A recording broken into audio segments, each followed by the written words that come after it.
So I decided the only way to film this video is to have a glass of wine.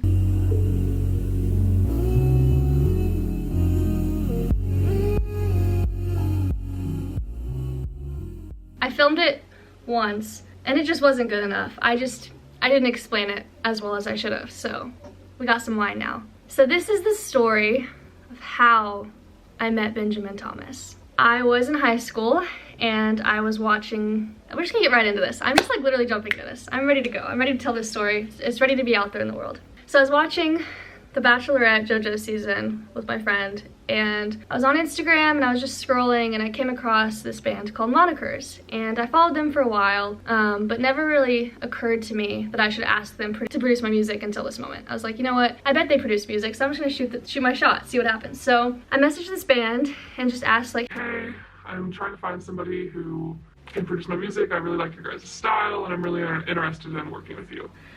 About not even 5 minutes later, I got a text.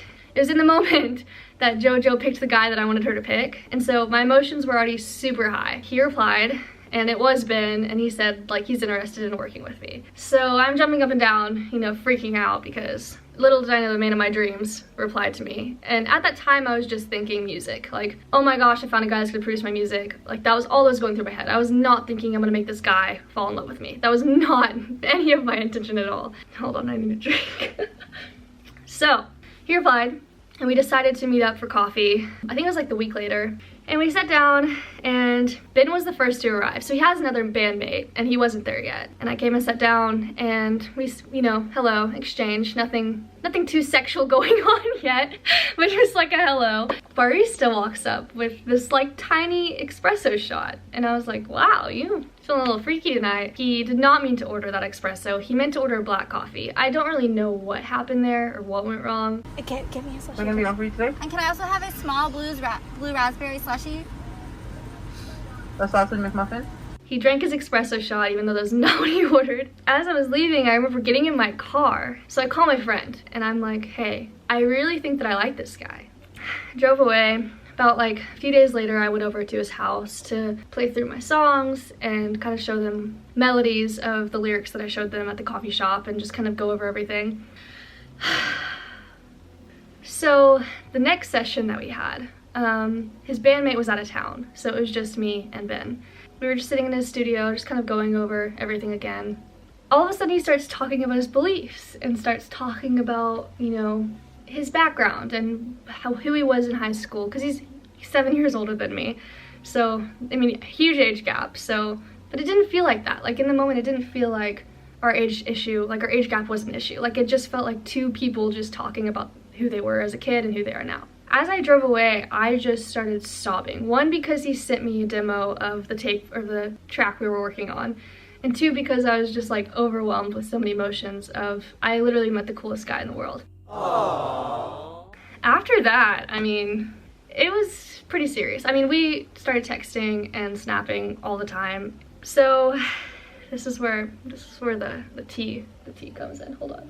After about a year of this, he was dealing with some stuff, so I kind of just I stood back a little bit. I mean, enough to let him figure his stuff out. And I finally presented it to my parents, and I told them like, hey, talking to a guy that's 7 years older than me, I'm really interested in him. That probably was the hardest time in my life, mainly because it's hard. Imagine the only girl in a family going to her parents and saying that she likes an older man that's in a band and that lives with his parents. Okay, he did live with his parents for just like a short time period. So like those three things are the worst things to bring to your parents as a 20-year, or I was 18, 19, like how do you bring that to your parents at that age? As the only girl, so they were just distraught. And now looking back, they had every right to feel that way. I mean, if I had a child, I would feel the same exact way. They finally came around because he came around and proved to my parents that, you know, he's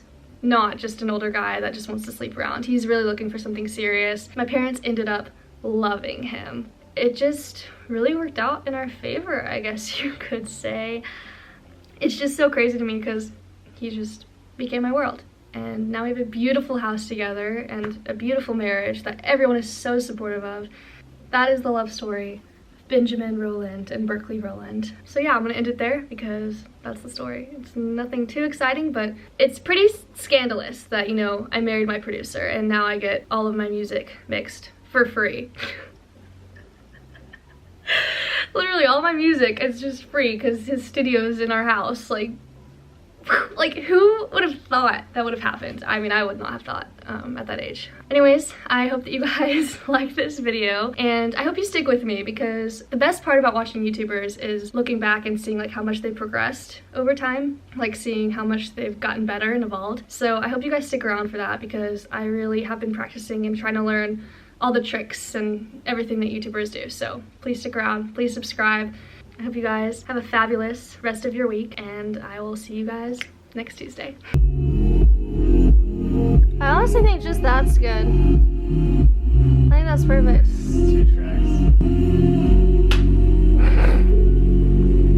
You get it?